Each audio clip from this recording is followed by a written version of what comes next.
할렐루야! 오늘 2022년 6월 5일 주일 연합예배에 나오신 여러분들을 온 마음 다해 환영하며 예수 그리스도 이름으로 여러분을 축복합니다. 우리 시간 한번 인사 나누시겠습니까? 할렐루야! 잘 오셨습니다. 우리 집사님을 뵈니 마치 주님의 모습을 뵙는 듯합니다. 권사님을 뵈니 마치 주님의 모습을 뵙는 듯합니다. 우리 한번 기도하시겠습니다. 좋으신 아버지 하나님 참으로 감사드립니다. 아버지 하나님, 저희들에게 이렇게 좋은 계절을 주셨고 이렇게 좋은 날씨를 주셔서 오늘 너무나도 쾌청한 마음으로 우리가 주 앞에 나올 수 있도록 해주시니 감사드립니다.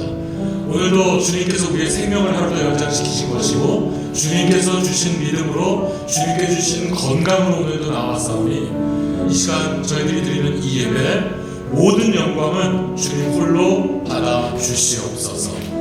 예배의 시종을 주님께 부탁드립니다. 처음부터 마지막 순간까지 아버지 하나님께서 저희와 함께 하시며 성령으로 기름 부어 주시며 우리 집 세미하게 말씀하실 때에 한마디도 놓치지 아니하고 우리 가슴에 새길 수 있는 복된 시간, 복된 예배 되게 하여 주시옵소서. 모든 것을 주님 두 손에 의지하옵고 감사하오며 예수 그리스도 이름으로 기도하옵나이다.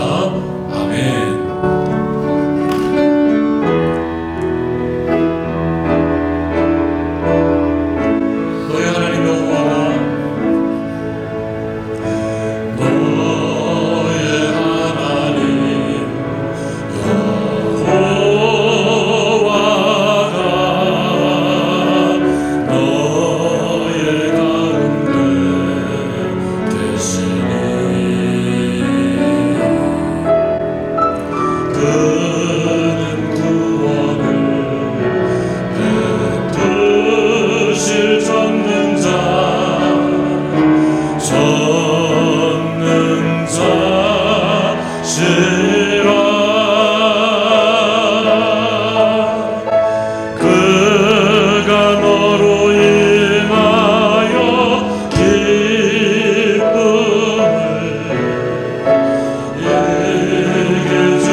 잠잠히 사랑하시네.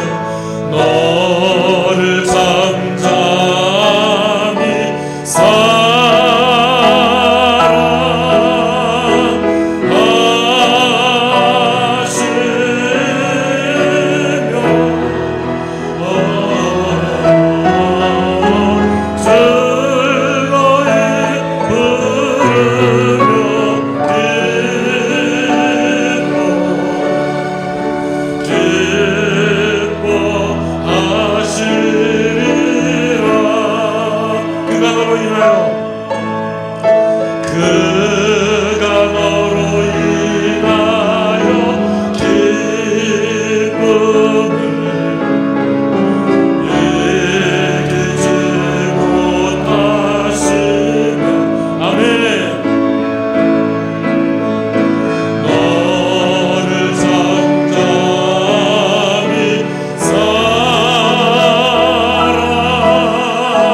우리 성찬식을 위해서 잠시 기도하도록 하겠습니다. 기도합니다.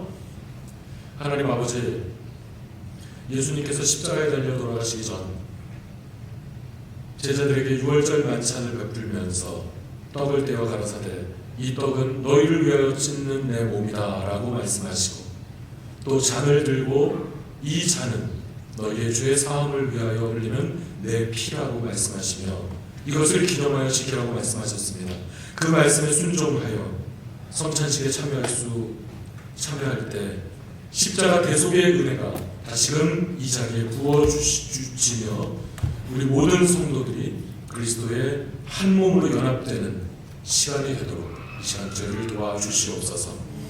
모든 것을 주님께 의지하옵고 예수님의 이름으로 기도드립니다.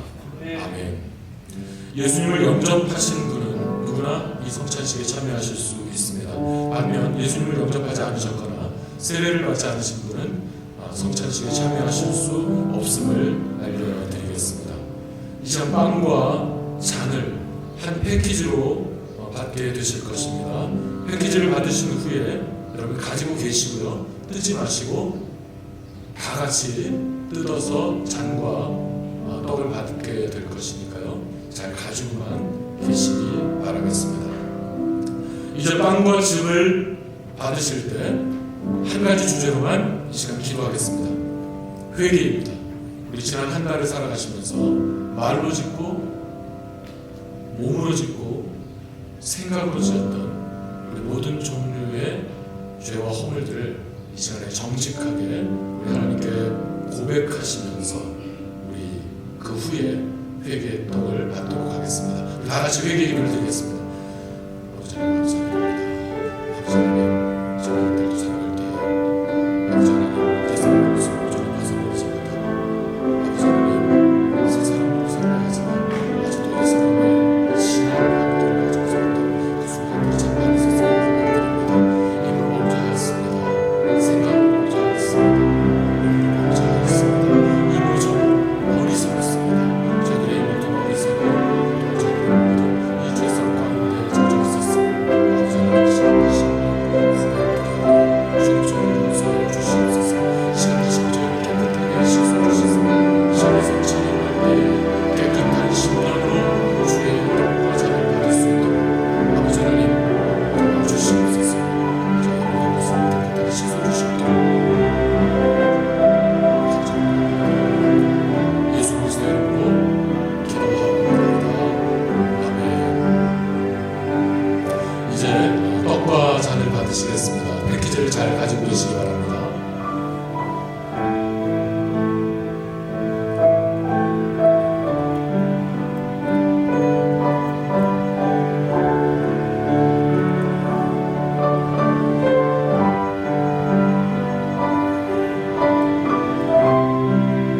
예수님을 영접하시고 세례를 받으신 분들만 이 성찬에 참여하실 수가 있습니다.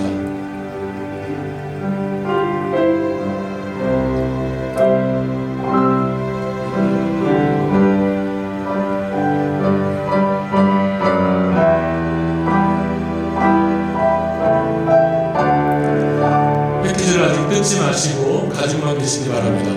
우리가 같이 뜯고 같이 주의 떡과 잔을 나누도록 하겠습니다.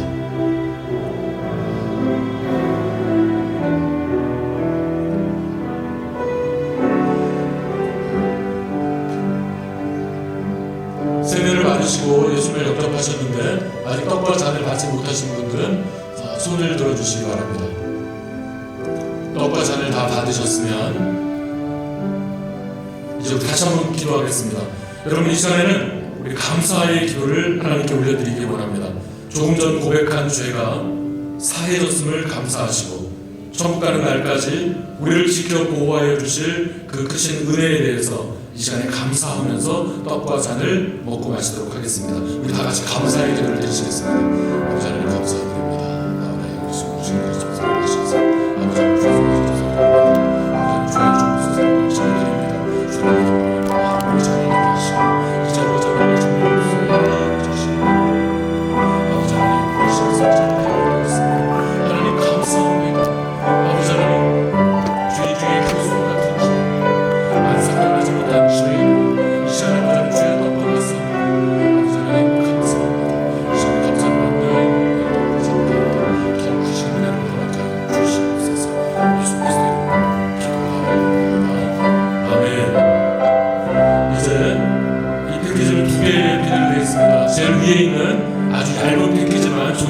이렇게 뜯으시고요. 위에 있는 얇은 비닐을 뜯으시면 자, 떡을 받으실 수 있습니다. 이 떡을 같이 이 시간 받으시겠습니다. 예수 그리스도의 우리를 위해 찢기신 몸입니다. 이제 그 밑에 있는 패키지를 열으셔서 잔을 받으시겠습니다.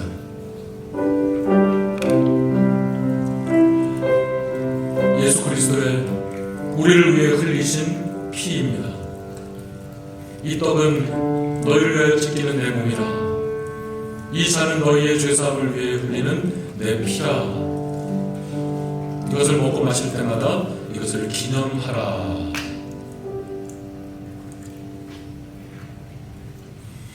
이제 우리 다 같이 찬송가 298장 1절과 3절만 부르시겠습니다.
사도신경을 다 같이 읽으시면서 신앙 고백을 하나님께 올려드리시겠습니다.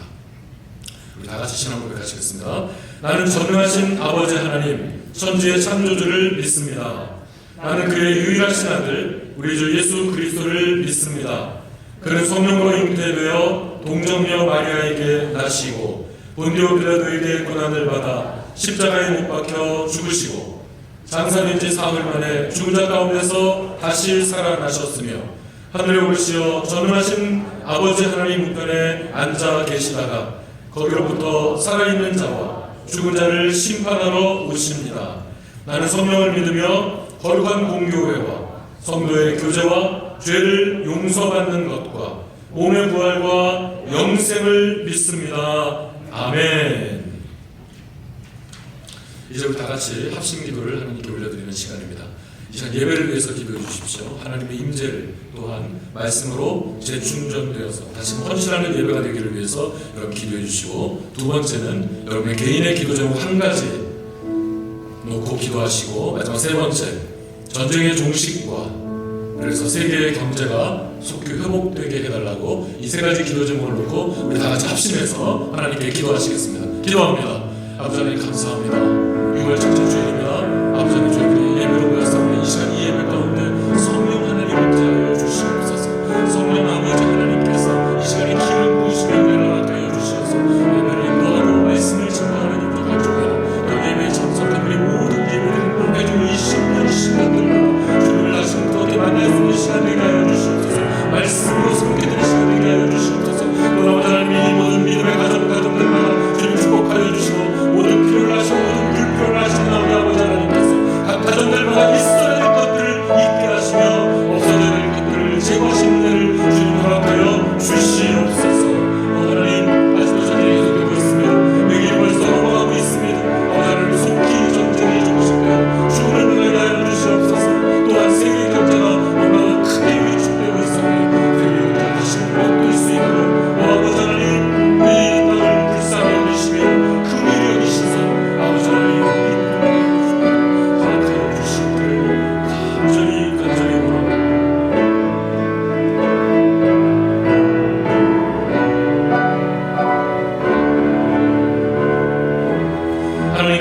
기도합니다. 올 한 해는 우리 성도들이 말씀으로 하나님과 동행하며 모든 문제를 기도로 응답받아 최고의 한 해가 되게 하시고, 또 목회자가 영혼 구원 열정으로 교회를 이끌게 하여 주시옵소서. 또한 우리 두 자매님들 총명하고 건강한 아이를 낳게 하시고, 우리 하나자매도 예수님을 영접하고 새 생명을 잉태하게 하여 주시옵소서.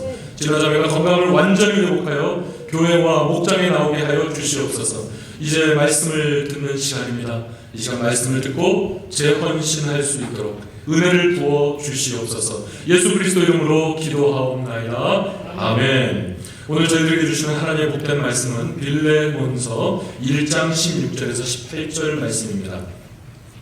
신약성경 빌레몬 1장 16절에서 18절 말씀입니다. 자리에서 다 같이 일어나셔서 앞에 있는 말씀을 우리 존중하는 마음으로, 사모하는 마음으로 다 같이 말씀을 합독하여 읽겠습니다. 다 같이 시작. 이제부터는 그는 종으로서가 아니라 종 이상으로 곧 사랑받는 형제로 그의 곁에 있을 것입니다. 특히 그가 나에게 그러하다면 그대에게는 육신으로나 주님 안에서나 더욱 그리하지 않겠습니까?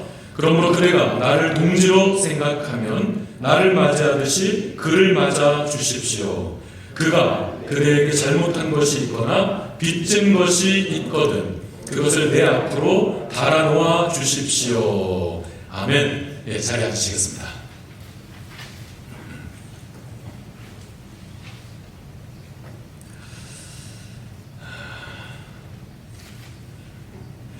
자, 여러분, 폴란드의 한 사회학자가 사람을 세 가지 부류로 분류하였습니다. 첫째는 풍경 같은 사람이고요, 두 번째는 기계 같은 사람이며, 마지막 세 번째는 사람 같은 사람. 이렇게 세 가지로 사람을 분류하였습니다. 여러분, 세가족반 많이들 하셨죠? 여러분, 세가족반 마치시면 그 다음 과정이 새로운 삶입니다. 그 새로운 삶 과정에 올라가시면 거기 교재, 거기 텍스트북에 나오는 내용이 바로 이겁니다. 살짝만 나옵니다. 살짝 나오는 내용인데요. 자, 세 가지 사람이 있다는 것이죠. 사진 한번 띄워주시기 바랍니다. 자, 세 가지 부류의 사람이 있는데 이 사진을 보시면 아직 안 나왔거든요. 예, 사진이 준비 안 된 것 같습니다. 네. 풍경 같은 사람이 있고요, 그리고 기계 같은 사람이 있고요, 사람 같은 사람이 있다는 거예요. 풍경을 한번 생각해 보시죠. 여러분, 많은 여러 가지 풍경이 있겠죠. 풍경을 보시면 어떻죠? 딱 보면 그냥 너무 멋있잖아요. 너무 아름답잖아요. 그렇죠? 그러나 여러분, 풍경은 전체적으로 우리가 봐서 아름답다라고 하는 것입니다. 멀리 떨어져서 보니까 아름답다고 하는 것입니다. 근데 실제로 여러분, 풍경 속으로 들어가서 아주 풍경 속 깊이 들어가서 보면 그 풍경 속은 그다지 아름답지 않습니다. 여러분, 그 풍경, 우리가 아름답다라고 얘기하는 그 풍경 속으로 실제로 들어가 보면요, 그 속에 있는 짐승들이나 그 속에 있는 곤충들이나 그 속에 있는 미생물들이 끊임없이 살생을 저지르고요, 예? 그리고 강간도 합니다, 여러분. 그리고 유괴도 하고요. 폭력은 아주 항상 일어나고 있는 것이 바로 이 우리가 아름답다라고 얘기하는 그 풍경 속에서 날마다 순간순간마다 벌어지는 일인 것입니다. 그러니까 풍경이다. 풍경은 멀리서 볼 때 아름다운 거예요. 그 속으로 깊이 들어가 보면 아주 잔인할 때가 많습니다. 이게 바로 풍경인 거예요. 그러니까 풍경 같은 사람이라는 것은 어떤 것이냐면 풍경처럼 여기는 거죠. 이 사람이 다쳐도 하나도 걱정이 안 되는 거죠. 이 사람이 상처를 받든지, 이 사람이 어려움을 당하게 되든지, 설사 이 사람이 죽을 병에 걸리더라도 전혀 나와는 상관이 없는 게 되는 것입니다. 사람을 풍경처럼 여기면 이 세상은 큰일 납니다. 사람을 풍경처럼 여기기 때문에 오늘날 전쟁이 벌어지는 거예요, 여러분. 저기 분명히 사람들이 있습니다. 저 사람들이 저렇게 있는데 그걸 알매도 불구하고 거기에다가 미사일을 쏘는 것이죠. 저기 아이들이 뛰어놀고 있습니다, 여러분. 그런데도 불구하고 그 아이들을 하나도 사랑하지 않고 불쌍히 여기지 않는 것이죠. 그래서 거기를 향해서 대포를 쏘아대는 것입니다. 이렇게 우리가 사람을 풍경처럼 여기게 되면 이 땅은 전쟁이 끊이지가 않습니다. 그리고 이 땅은 매우 살벌한 세상이 되어버리고 말 것입니다. 두 번째는 기계 같은 사람이에요. 따라서 해보시죠. 기계 같은 사람. 기계 같은 사람이란 뭐냐면 기계. 여러분 기계는 만들 때 어떤 목적을 가지고 만들게 되죠. 어떤 의도를 가지고 만들게 됩니다. 이 기계는 이것을 위해서 만들었어요. 자, 이 기계는요, 이걸 쏘라고 만들었습니다. 이렇게 쏘라고 만들었어요. 근데 이 기계가 만약에 기능을 하지 못하면 제가 어떻게 할까요? 얘가 기능을 못해요. 그럼 제가 어떻게 할까요? 예? 먹어요? 얘가 기능을 못하면 제가 어떻게 하죠? 그럼 이렇게 흔들죠. 이거 왜 안 되지? 이거 왜 안 되지? 흔들죠. 그래도 안 돼요. 그럼 어떻게 하죠? 한번 침도 발라보죠. 이렇게 막 침도 발라보겠죠? 그래도 안 돼요. 그럼 어떻게 하죠? 막 두드려 보겠죠. 이렇게. 이거 지금 애들이 하고 있는 겁니다. 전혀 준비 안 된 과정입니다. 원래 화면으로 설명하려고 했는데. 기계는 의도를 가지고 만든 거예요. 목적을 가지고 만든 겁니다.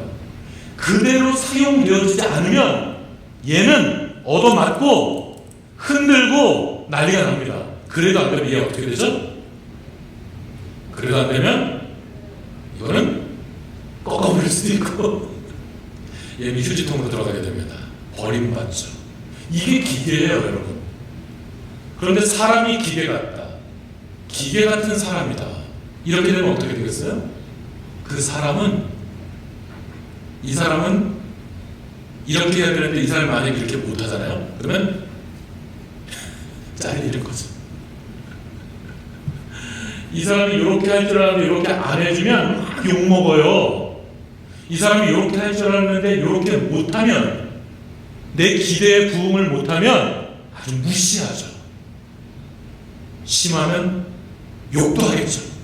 더 심하면 막 핍박도 하겠죠. 우리가 사람을 기계같이 대한다. 기계 같은 사람으로 사람을 대하게 되면 바로 이런 비인격적인 현상들이 일어나는 것입니다. 그러니까 우리는 풍경 같은 사람, 기계 같은 사람으로 사람들을 대해서는 안 될 것입니다. 여러분. 세 번째는 뭐라고요? 사람 같은 사람. 여러분, 우리는 사람같이 돼야 됩니다. 사람은 뭡니까? 사람은 뭐죠? 당신은 사랑받기 위해 태어난 사람. 여러분, 우리 사람은요, 사랑받기 위해 태어난 사람들입니다. 우리 사람은요, 만물의 영장이에요. 그래서 우리가 존재하는 것만으로도 하나님께 기쁨이 되어드립니다, 여러분. 이 사실을 믿으시기 바랍니다. 우리의 존재 자체로서도 하나님께 기쁨이 되어지고, 그러니까 우리는 끊임없이 사람을 사랑하면 되는, 사랑의 존재가 바로 사랑인 거죠. 그러니까 사람 같은 사람이란 기계적으로 사람을 다루지 않고 풍경처럼 여기지 않고 그 사람이 아파하면 같이 아픈 마음으로 동참하고 위에서 기도해 줄 줄 알며, 외로워 보이면 같이 가서 친구가 되어 줄지도 알고, 어려움이 있다면 쫓아가서 도울 줄도 알고. 예, 저희 목장에 VIP 한 명이 이제 좀 있으면 이사를 할 겁니다. 네. 이사하면 또 우리 목장 친구들이 전부 다 달려가서 그 이삿짐을 함께 나눠주겠죠. 이게 바로 사람을 사람 같은 사람으로 대하는 모습일 것입니다.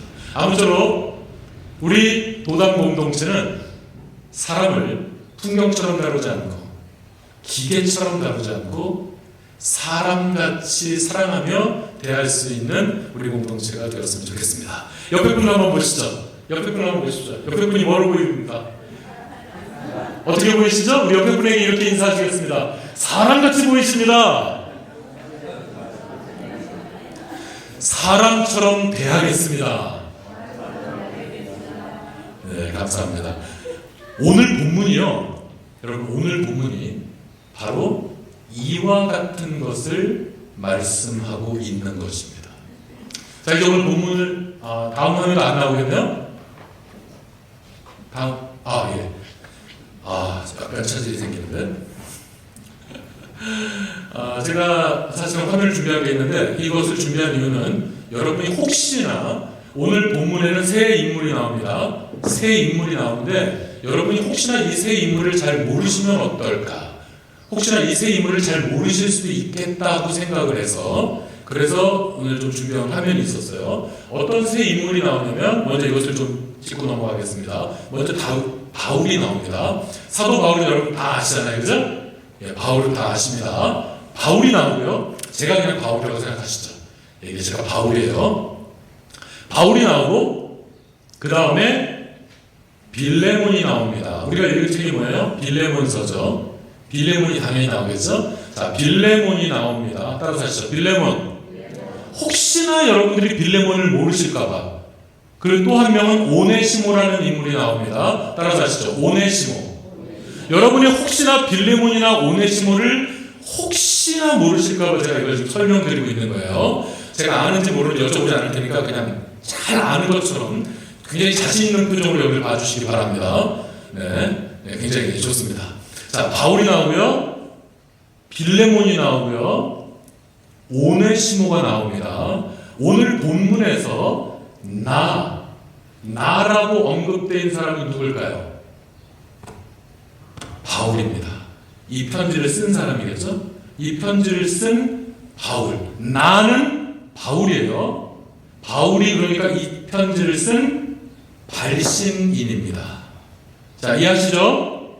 이해하시겠죠? 그 다음에 여기 빌레몬이 있어요. 자, 그럼 빌레몬은 누구냐? 오늘 본문에서 그대가, 그대에게 이런 식으로 표현된 그대, 이건 2인칭 대명사겠죠? 물론 그대라는 단어가 3인칭으로 쓰일 수 있습니다. 여기서는 2인칭 대명사입니다. you라고 얘기하고 있는 거예요. 자, 그대라고 쓰인 사람이 바로 이 빌레몬이에요. 빌레몬은 바울이 쓴 편지를 받는 수신인입니다. 자, 이해하시죠? 그 다음에 그럼 이 오네시모는 누구냐? 오네시모는 누구냐면 오늘 본문에 그라고 표현되어 있습니다. 3인칭 대명사가 되겠죠? 3인칭으로 표현된 그가 바로 이 오네시모이고, 그럼 이 오네시모는 누굴까요? 발신인, 수신인. 오네시모는 누굴까요? 메신저입니다. 배달인이에요. 전달인입니다. 내가 쓴 편지를 오네시모가 들고 가서 빌레몬에게 준 겁니다. 굉장히 먼 거리예요.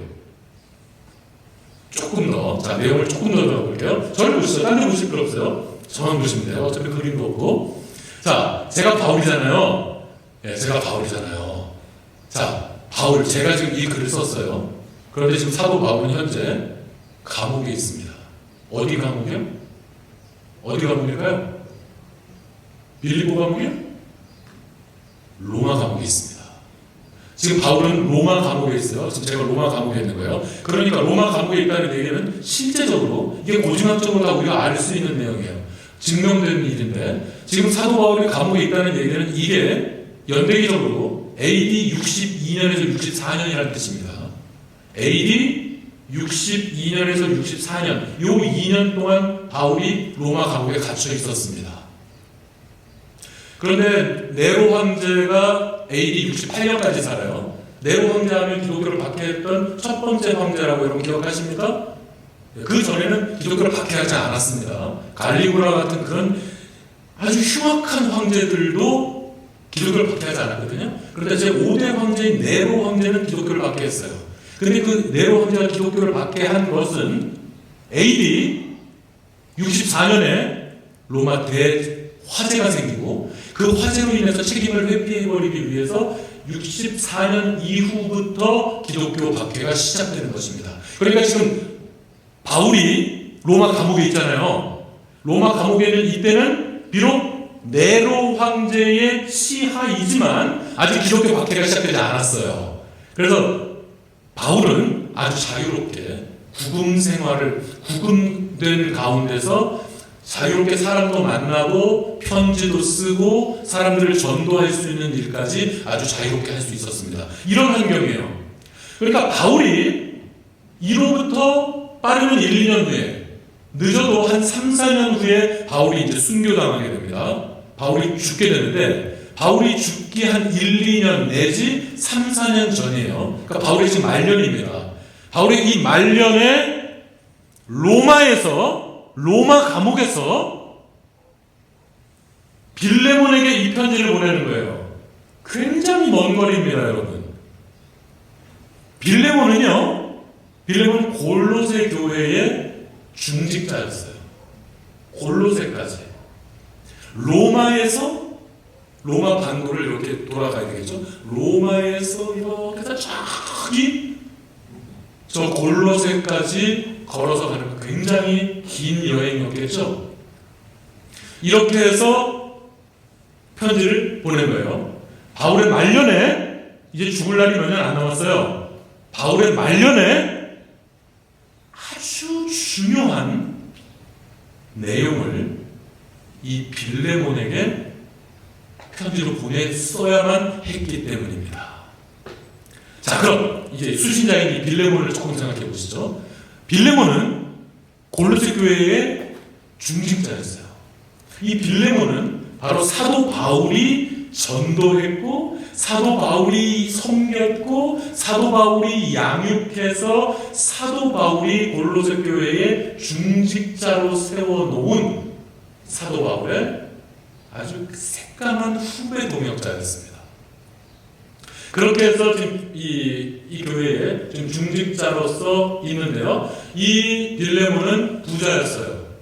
그래서 집안에 노예들도 있었습니다. 여러분, 당시에 노예가 많다라고 하는 것은 재산이 많다는 뜻입니다. 노예가 몇 명이 있느냐에 따라서 어느 정도 부자냐가 가늠되는 거예요. 이 당시 사회는 노예는 인간이 아니에요. 프라폴입니다. 그래서 노예가 몇 명이냐? 이 사람이 얼마나 부자냐? 이렇게 연결되는 겁니다. 그러니까 그만큼 돈이 많고 경제적으로 여유 있는 그런 사람이었습니다. 그런 사람이 전도되어져서 교회 중직자가 되고 나서 자신의 가정을 오픈해서 가정에서 예배드릴 수 있도록 그렇게 헌신되었던 인물이 바로 이 빌레몬인 거예요. 빌레몬의 가정에서 사람들이 모여서 예배를 드린 겁니다. 초대교회가 이랬어요. 초대교회가 이랬습니다. 바로 우리 교회가 우리의 가정을 오픈해서 목장으로 모이고 섬기고 기도하고 하는 이 모임이 바로 지극히 이 초대교회적인 것이다.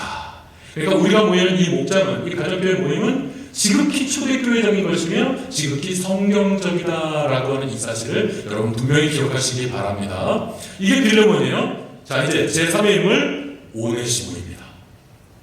여러분, 오네시모는 어떤 사람이냐면, 오네시모의 뜻이 뭐냐면, 이건 헬라어죠. 오네시모의 뜻이 뭐냐면 유익하다 혹은 유용하다, 이런 뜻입니다.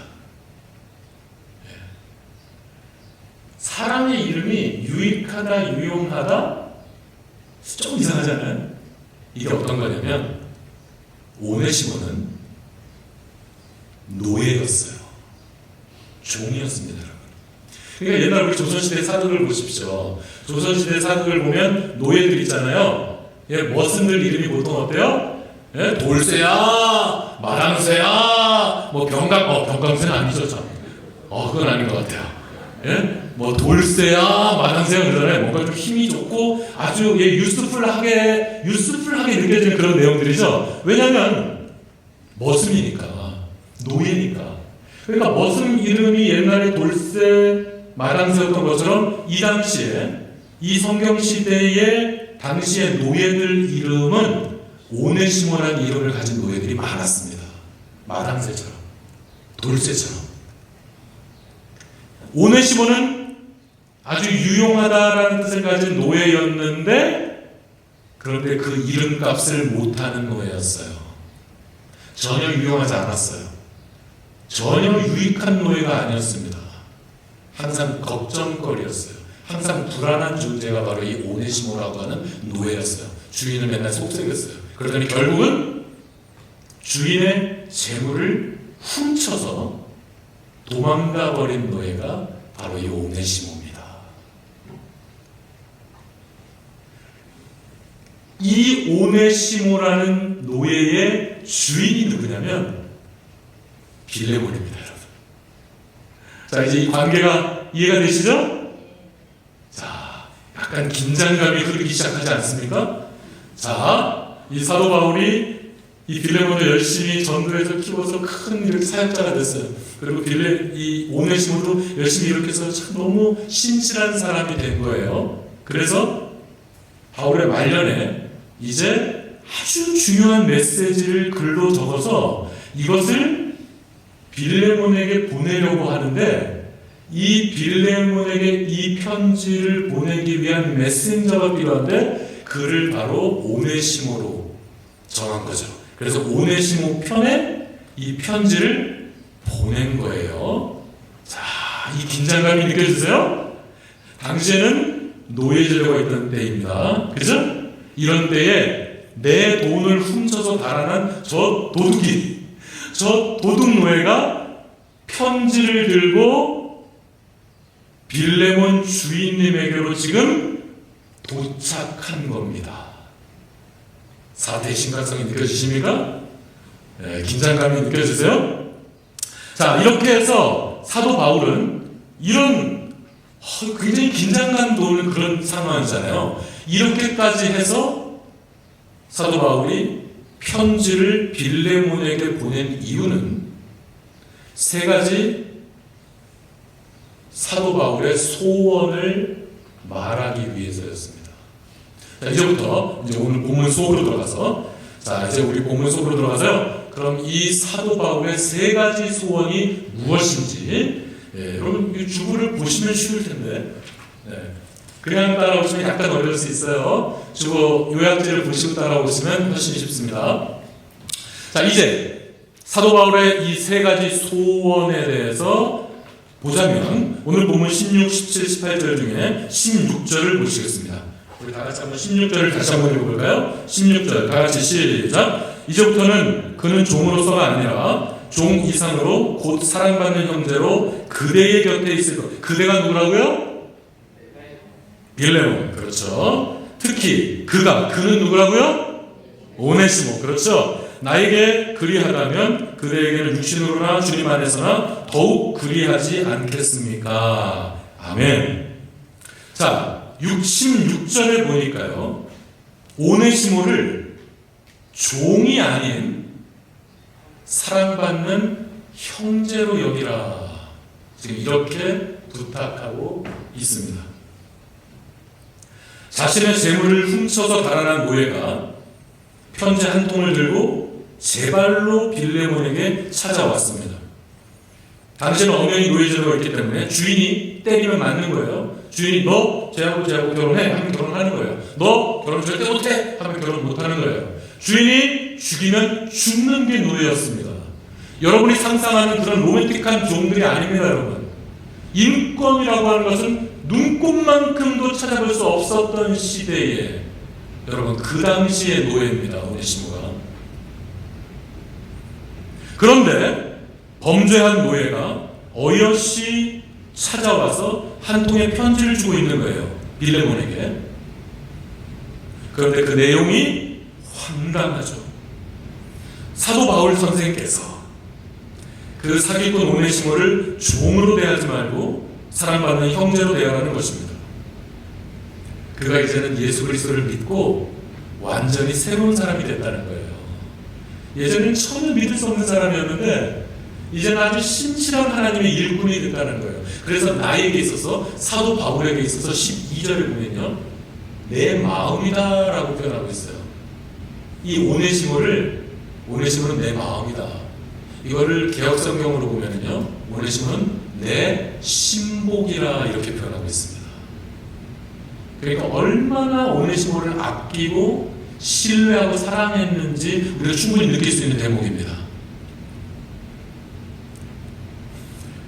어쨌거나 이 편지를 받은 빌레몬, 여러분 그의 입장에서 보면 얼마나 당황스러웠을까요? 내 돈을 훔쳐가지고 달아난 이 노예가 딱 나타났으면 저 같으면 그냥 바로 이단 역차기가 들어갈 수도 있을 것 같은데요. 이건 정말 당혹스러운 상황이었을 겁니다. 오네시모라는 이름의 뜻이 유익한 혹은 유용한이라는 뜻에 대해서 말씀드렸는데요. 오네시모는 자신의 이름과는 전혀 다른 사람이었습니다. 유익하지 못한 사람이었어요. 그는 전혀 유용하지 못한 사람입니다. 그리고 전혀 믿을 수 없는 사람이었습니다. 그런데 이제는 예수 믿고 나서 유익한 사람이 되었다는 거예요. 지금은 얼마나 유익한 사람이 되었는지 사도 바울의 신복이 되었다는 것이죠. 그러므로 이 오네시모를 빌레몬이 종이 아닌 사랑받는 형제로 여겨달라, 이런 것이죠. 오네시모는 예수 믿고 정말 수지 맞은 사람이 된 것 같습니다.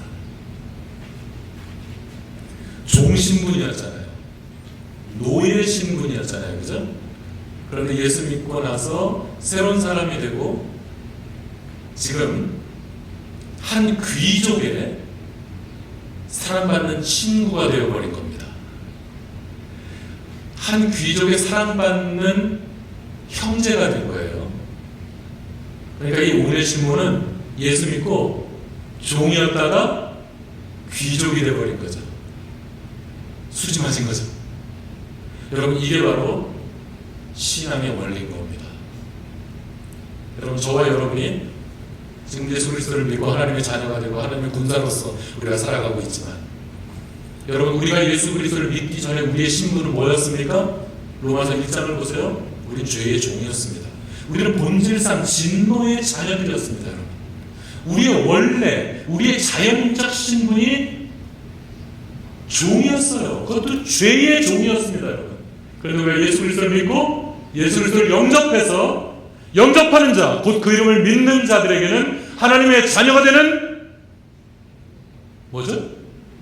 특권을 주신 겁니다. 여러분, 하나님의 자녀가 되는 권세, 하나님의 자녀가 되는 프리빌리지를 우리가 얻게 된 것입니다. 여러분, 그래서 원래 우리가 종이었던 사람이에요. 우리 모두는 원래 죄의 종이었던 사람들인데 이제 예수 믿고 나서 우리의 신분이 완전히 변해서 왕의 자녀들이 되었습니다. 여러분, 할렐루야. 천지를 지으시고 지금도 전 우주를 주관하고 계신 우리 하나님의 자녀가 된 것입니다.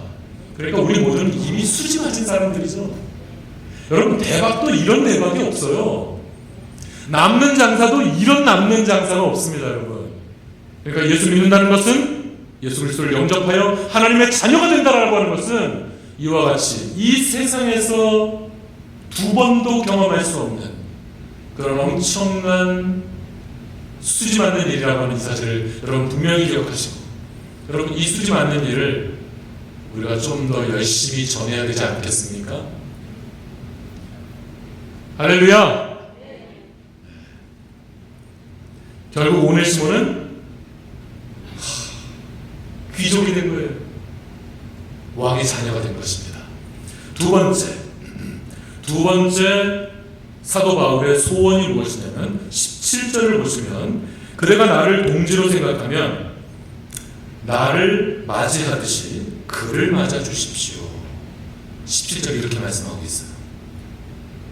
빌레몬은 사도 바울이 전도하고 사도 바울이 섬기고 사도 바울이 사랑으로서 양육하고 또 양육하고 기도하고 해서 세운 큰 일꾼입니다. 그러니까 사도 바울과 빌레몬 간에 얼마나 깊은 유대감과 얼마나 깊은 신뢰, 얼마나 깊은 존경심이 두텁게 자리 잡고 있었겠어요. 여러분, 이런 신뢰 관계 가운데 있으면은요, 사실은 무슨 뭐 논리적으로 설명을 하거나 논리적으로 설득을 할 필요가 없는 거예요. 이런 신뢰 관계가 있으면 이거는 이렇게 하니까 이렇게 해주세요 하면 예, 알겠습니다. 그냥 이렇게 되는 거죠. 두 말도 필요 없는 거예요. 그렇죠? 2004년입니다. 제가 목사 안수를 받고 처음으로 노회에 참석했어요. 제가 소속해 있던 노회는 동평양 노회였습니다. 이 동평양 노회는 엄청나게 큰 노회예요. 한 노회가요, 웬만한 중소교단만큼 컸어요. 그래서 우리 동평양 노회 안에 진짜 메가 처치들만 해도 몇 개가 있었어요. 그러니까 노회가 엄청 큰 노회고, 그리고 정말 기라성 같은 목사님들이 많이 계시는 그런 노회입니다. 여러분 이름만 대면 아실 만한 분들이 여럿 계세요. 그런 큰 노회인데요, 그런 큰 노회가 모였는데 그 노회에 아주 심각한 안건이 하나 올라왔습니다. 당시에 김영삼 대통령이 대통령하고 이제 내려갔어요. 장로가 대통령이 되고 내려갔는데 대한민국 군 목마가 비상이 걸렸어요. 김영삼 장로라는 사람이 군목 숫자를 확 줄여버려서 군대에 군목이 없는 거예요. 어떻게 이런 일이 일어났는지. 그러니까 김영삼 대통령 면직도 되고 그러는 겁니다. 교회에 목사들이 없는, 아니 군 부대에 목사, 군목이 없는 거예요. 진중 세례식도 베풀어야 됩니다. 그리고 수요 종교 행사, 주일날 종교 행사 날이 있다고요. 군인들 그때 가서 초코파이 하나씩 먹으면서 예배 드려야 되거든요. 예배를 인도할 목사들이 부족한 거예요. 비상이 걸렸어요. 그래서 그 노회에 우리가 빨리 군목을 빨리 세워야 된다. 이미 이제 신학교 졸업하고 대학원 나오고, 그리고 저희는 이제 강도사 고시를 가야 됩니다. 그래서 강도사 인허를 받고, 강도사 인허를 받은 지 1년이 지나면 이제 목사 고시를 볼 수가 있거든요. 그러니까 강도사 인허를 받은 사람들 가운데 좀 빨리 목사 안수를 주자, 이렇게 된 거예요. 여러분 생각은 어떻습니까? 필요한 일 아니겠어요? 절대적으로 필요한 일 아니겠어요? 그래서 많은 목사님들이 그래야 된다. 그런데 여러분, 헌법에 목사 안수를 받을 수 있는 그 나이가 정해져 있습니다.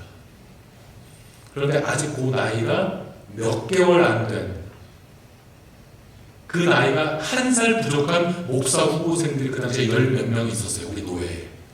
그래서 이 사람들을 목사 안수를 주자. 이번 노회에서 우리가 목사 안수를 주자. 이렇게 상정이 된 겁니다.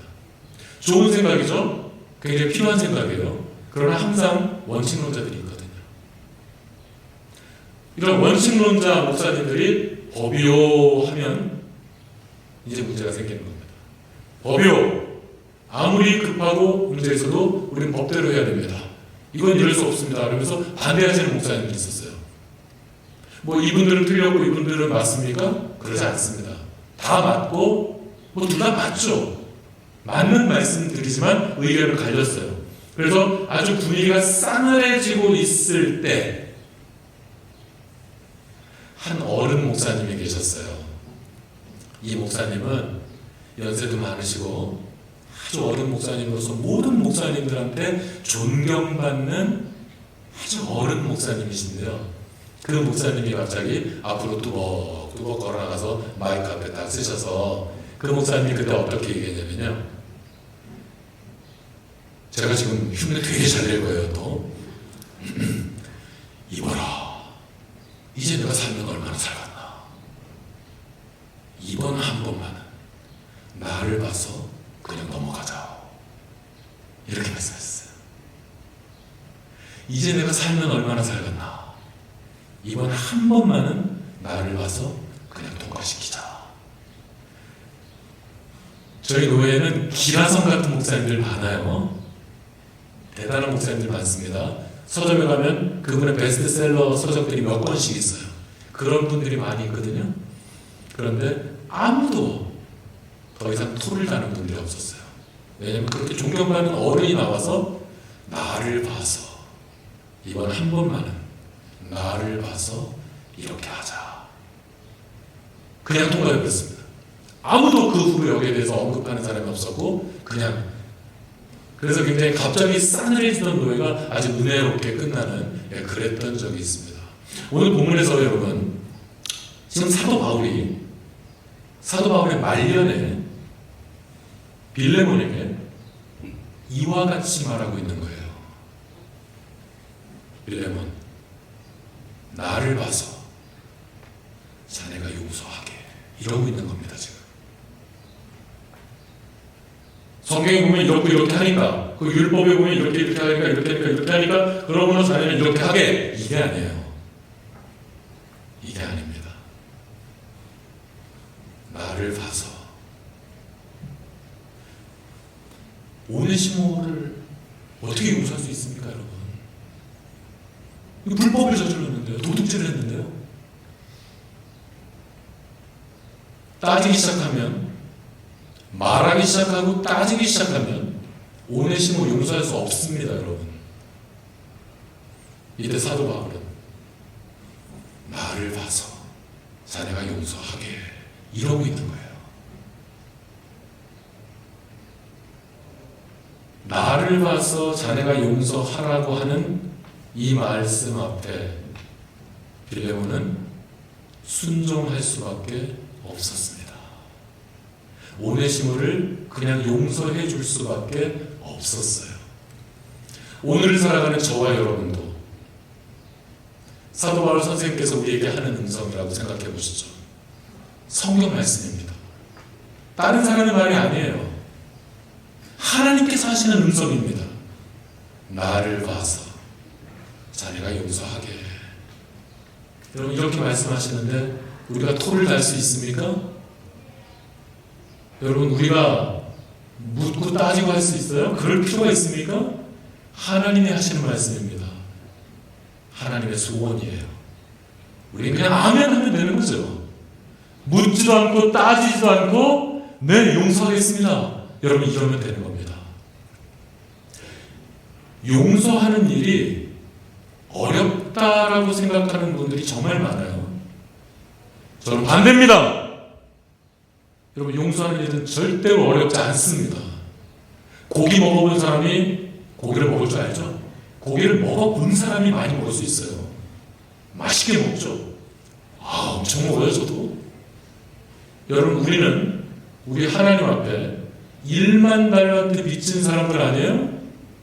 저와 여러분은 이미 하나님 앞에 우리의 모든 죄를 용서받은 사람들 아닙니까?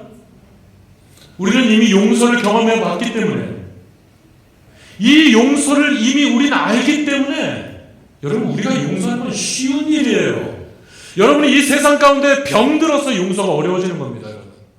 용서는 절대로 어렵지 않아요. 그러니까 여러분 이 마인드셋을 다시 하셔야 돼요. 용서? 어렵지 않아요. 어렵다라고 생각하는 순간 용서가 진짜 어려워집니다. 용서는 절대로 어렵게 아니에요. 그냥 용서하시면 돼요. 왜냐? 다른 사람이 아닌 하나님께서 얘야 나를 봐서 네가 용서하렴. 그러면 여러분 우리는 이 하나님의 소원 앞에서 묻지도 따지지도 않고 용서할 줄 아는, 용서가 습관이 되고 용서가 체질이 되시는 여러분들 되시기를 예수 그리스도 이름으로 부탁드립니다. 세 번째 하나님의 소원은 18절에 나오죠. 우리 18절 말씀 다 같이 한번 읽어볼까요? 자, 18절 다 같이 시작. 그가 그대에게 잘못한 것이 있거나 빚진 것이 있거든 그것을 내 앞으로 달아놓으십시오. 자, 여러분 오네시모는 주인 이 빌레몬 주인에게 불의를 행했던 사람입니다. 손실을 끼쳤던 사람이에요. 도주하기 전에는 도둑질도 했어요. 바울은 오네시모를 위해 용서를 구할 뿐만 아니라 이러한 잘못 가운데 생긴 어떤 손해가 있다면 그 손해에 대한 경제적인 보상까지도 지금 말하고 있는 것입니다. 여러분 생각해 보시죠. 사도 바울은 위대한 하나님의 사도입니다. 그러나 사도 바울은 가난뱅이에요. 자신의 그 사역을 위해서 사이드 잡까지 있었어야 했어요. 그래서 텐트 메이킹 일을 했잖아요. 일을 해서라도 사역들을 충당까지 하면서 사역을 했던 사람입니다. 가난뱅이였어요. 그런 가난뱅이인 사도 바울이 경제적으로 손해본 게 있으면 내가 갚아줄게 이러고 있는 겁니다. 여러분 이게 말이 됩니까? 가난뱅이 사도 바울이 어떻게 돈까지 갚아준다고 이러죠? 이거 말이 안 되잖아요. 어떻게 이럴 수 있는 거죠? 여러분 이거 이해하실 수 있습니까? 이 말씀을 묵상하다 보니 떠오르는 성경 구절이 있었습니다. 이 말씀을 다 같이 한번 찾아볼까요? 네, 화면이 안 나오니까 우리 한번 다 같이 찾아보시죠. 로마서 13장 8절. 로마서 13장 8절.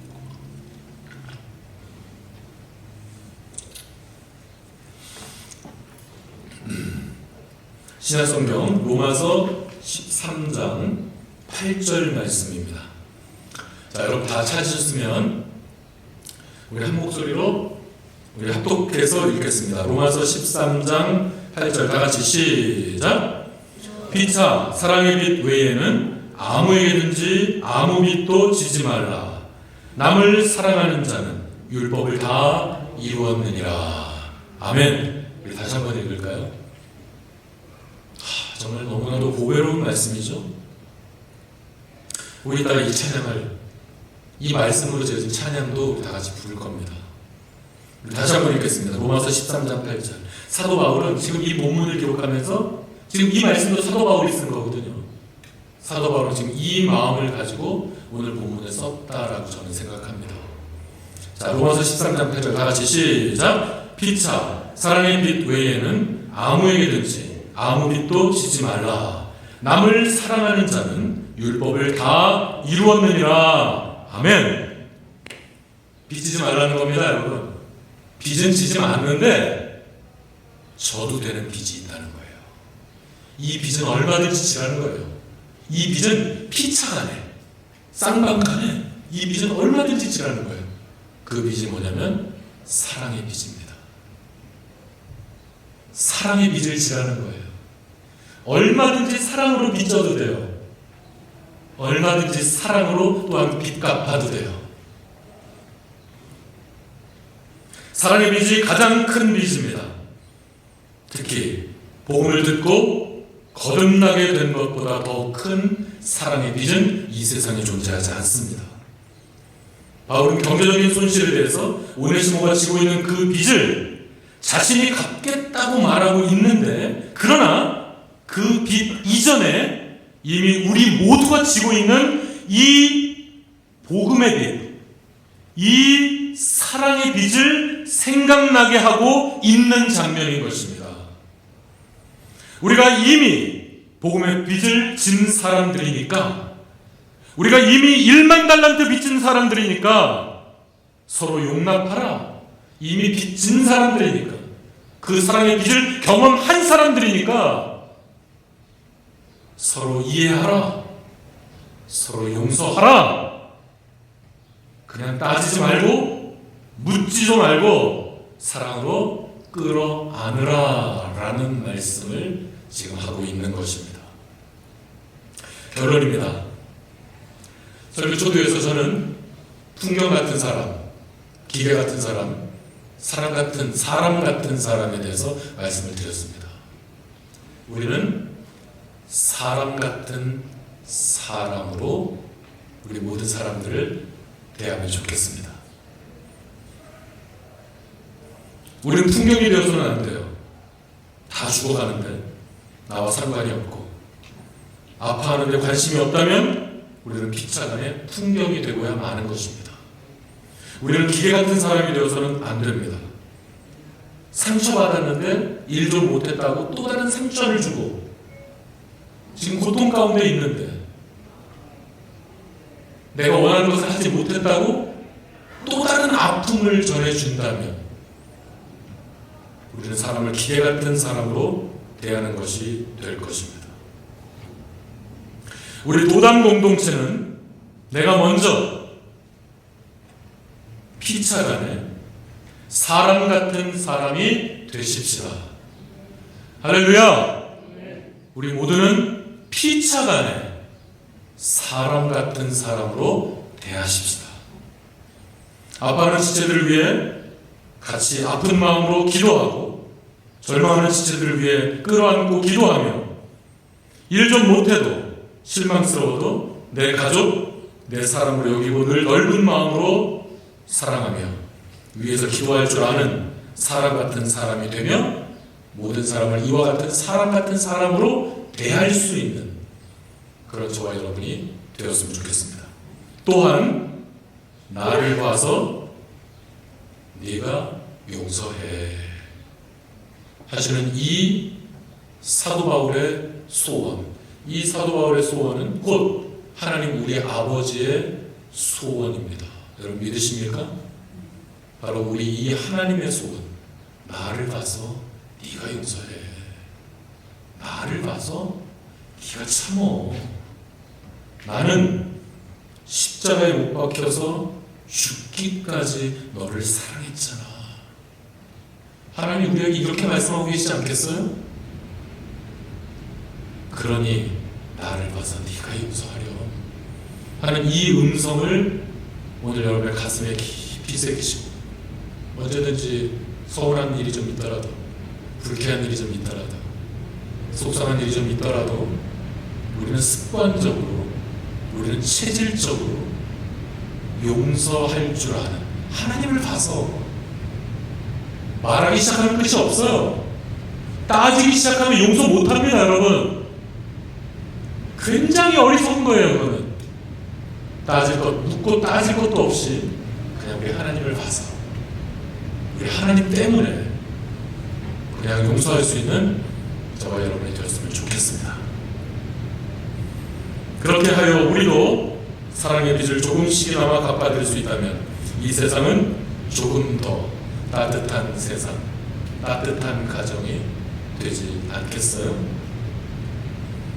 예수 그리스도의 찢기신 살과 지금도 강물되어서 흐르는 그 보혈의 앞에서 우리 주님을 봐서 묻지도 따지지도 않고 무조건 용서하실 수 있는, 무조건 사랑하실 수 있는 우리 도당 공동체가 되기를 예수 그리스도의 이름으로 축원합니다. 여러분, 이 시간에 한번 우리 기도하기를 원합니다. 한번 기도했으면 좋겠어요. 이 시간에 기도하실 때 여러분 머리 가운데 떠오르는 사람이 한두 명 없었습니까? 내가 아직 괘씸하게 생각하고 내가 아직 미워하는 그런 사람, 스쳐 지나가는 사람 없으셨어요? 여러분, 이 시간에 정직하게 우리 하나님께 올려드리십시다. 아무개가 나한테 준 상처를 생각하면, 아무개가 나한테 준 손해를 생각하면 도저히 그럴 수 없겠지만, 여러분 이 시간에 한번 우리 하나님께 한번 말씀드려보세요. 주님을 봐서, 하나님, 주님은 나를 대신해서 십자가에 못 박혀 죽기까지 나를 사랑하셨는데 주님을 봐서 제가 용서하겠습니다. 주님을 봐서 내가 이번에 한번 참아보겠습니다. 그래서 주님을 봐서 용서하게 해달라고, 사랑의 빚을 날마다 갚으며 살아갈 수 있는 내가 되게 해달라고, 사람을 풍경처럼 여기지 않고 기계처럼 여기지 않고 사람을 사람처럼 여기겠습니다. 우리 결단하는 기도를 우리 잠시 한번 드리겠습니다. 기도합니다. 아버지 하나님 감사합니다. 오늘도 주의 말씀을 주시니 감사드립니다. 그 옛날 아버지 하나님 2000년 전에 있었던 아버지 하나님 용서받을 수 없는 그런 관계 가운데서 아버지 하나님 주님은 이 말씀을 주셨고 이 말씀을 통하여서 아버지 하나님 회복의 은혜를, 관계의 회복, 사랑의 회복, 용서의 장을 열어주셨습니다. 오늘 살아가는 저희들에게도 오늘 이 말씀을 주셨사오니 아버지 하나님 저희들도 사람을 대하되 풍경처럼 대하는 일 없도록 하여 주시옵소서. 사람을 대하되 기계처럼 대하는 일 없게 하여 주시옵소서. 사람을 대하되 사람처럼 대할 수 있는 저희들 되게 하여 주시옵소서. 아버지 하나님, 아버지 하나님, 하나님을 봐서, 사랑의 우리 하나님을 봐서 용서할 수 있는 마음을 저희들 가운데 허락하여 주시옵소서. 우리에게 끝없는 사랑을 허락하여 주신 우리 아버지 하나님의 크신 사랑 앞에서 우리를 더욱더 뜨겁게 이 사랑의 빚을 갚는 그런 삶을 살아갈 수 있는 저희들 또한 되게 하여 주시옵소서. 감사합니다. 예수 그리스도의 이름으로 기도하옵나이다. 아멘. 이제 하나님의 말씀에 반응하는 시간을 갖겠습니다.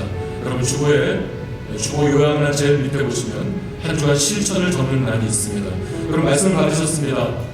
부디 아멘으로 때우지 않으시길 바랍니다. 아멘하고 때우는 것은 의미가 없어요.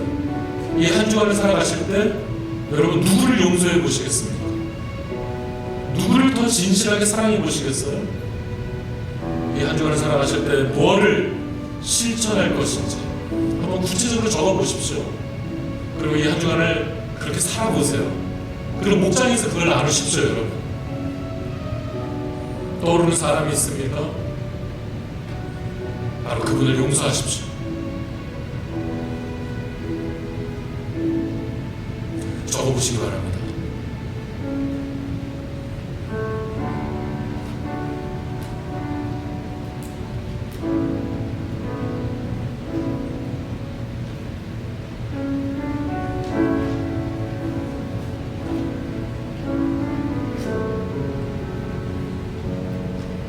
이제 말씀을 생각하시면서 찬양하시겠습니다. 이 자리에서 일어나셔서 이 시간 찬양하시면서 헌신의 시간을 갖겠습니다. 등록하시기 원하시는 분들, 혹시 예수님을 영접하기 원하시는 분, 세례받기를 원하시는 분, 말씀을 듣고 재헌신하시는 분들, 특별한 기도 제목이 있으신 분들은 앞으로 나오셔서 헌신대에 적어주시고 헌신해 주시기 바랍니다. 다같이 자리에서 일어나셔서 우리 이 찬양 부르겠습니다. 아까 우리가 읽었던 그 말씀을 찬양으로 만든 그런 곡입니다. 우리가 빛자 사랑의 빛 외에는 아무에게든지 아무런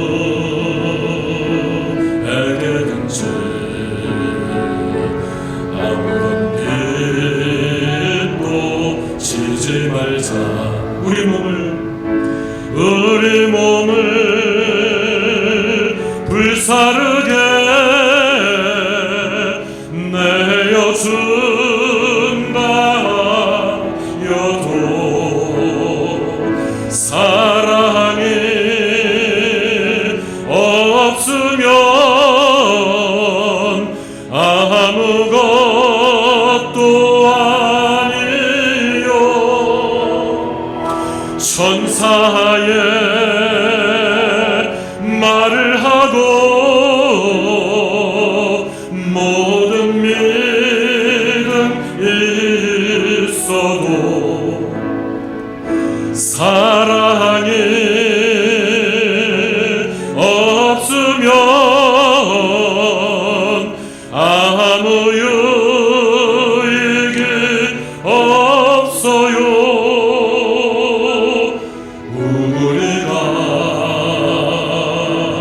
빛자 사랑의 빛 외에는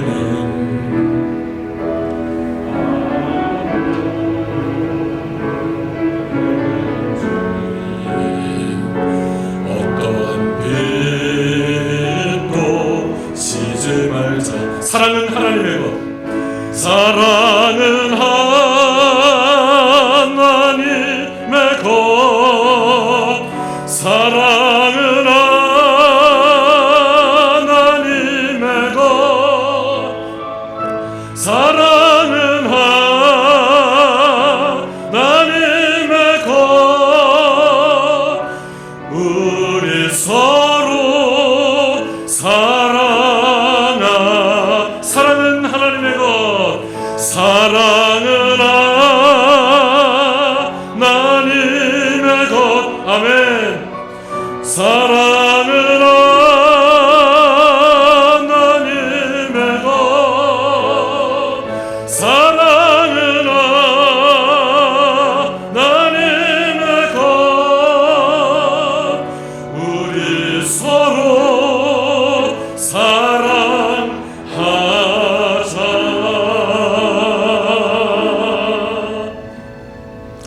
이제 평안한 마음으로 세상에 돌아가십시오.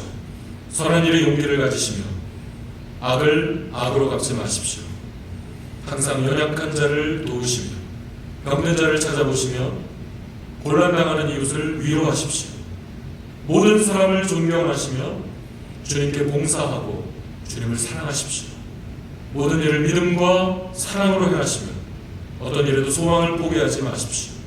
그리고 거룩한 성령님께 순종하여 기쁨과 감사의 생활을 해나가십시오.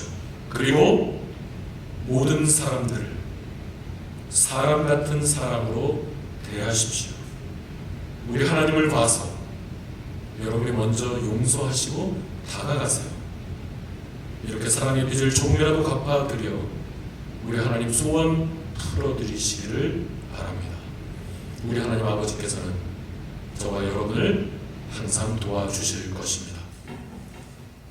주 예수 그리스도의 은혜와 하나님의 사랑과 성령의 교통하심이 오늘 주의 성일 주 앞에 나와서 예배드리고 주의 말씀을 받아서 이제 사람을 풍경같이 대하지 않고 더 이상 사람을 기계처럼 여기지 않고 이제 사람을 사람답게 대할 수 있게 하겠다라고 결단하며 돌아가는, 그리고 하나님을 봐서, 우리 주인님을 봐서 나도 용서하며 묻지도 따지지도 않고 사랑하며 살겠다고 작정하며 결단하며 돌아가는 당신의 건속들 머리 위에, 이들의 경영과 이들의 가정과 이들의 자녀들 머리 위에, 한국에서 모든 장례 일정을 마치고 이제 귀국길을 준비하고 계신 우리 곽성영 목사님, 곽경의 사모님 머리 위에, 그리고 남겨진 모든 유가족들 머리 위에 지금부터 영원토록 항상 함께 있을지어다.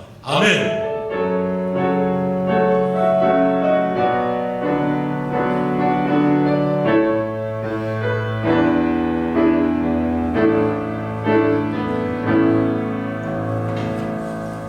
주일 예배를 마치겠습니다. 밑에 내려가셔서 친교하시고 돌아가시기 바랍니다.